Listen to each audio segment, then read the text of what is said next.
Assalamualaikum warahmatullahi taala wabarakatuh. Didiklah dari hati adalah satu tulisan yang ditujukan khusus kepada para murabbi, bukan saja kepada guru-guru tetapi kepada ibu bapa dan kepada sesiapa saja yang ingin mendidik dirinya dan juga mendidik orang-orang yang di bawah amanahnya seperti anak-anak kita sebagai pelajar-pelajar kita, juga begitu juga orang bawahan kita seperti pekerja kita dan sebagainya. Kerana kehidupan ini tidak dapat dipisahkan daripada soal pendidikan.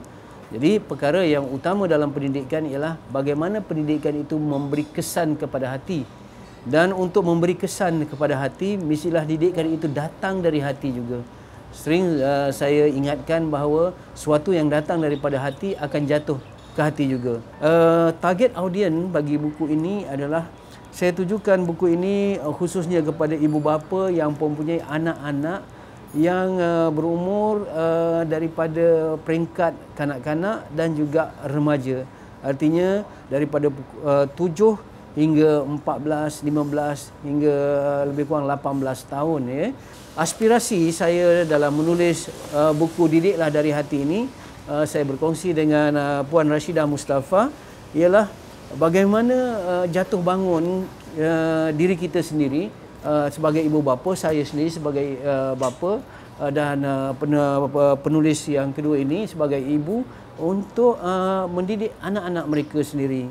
Bagaimana pendidikan ini perlu diatur supaya dalam mendidik kita ada langkah-langkah praktikal dan juga realistik pada kes-kes yang tertentu di tempat-tempat yang tertentu pada musim-musim tertentu. Contohnya dalam buku ini disentuh tentang bagaimana ketika anak-anak di meja makan, bagaimana mereka ketika perlukan hiburan, bagaimana mereka ketika bersukan, bagaimana anak-anak dalam menghadapi hari raya, bagaimana anak-anak menghadapi bulan puasa dan sebagainya. Jadi falsafah-falsafah pendidikan yang begitu syarat dan berat telah diringankan melalui penulisan-penulisan yang praktikal dan realistik dalam buku ini, insya-Allah.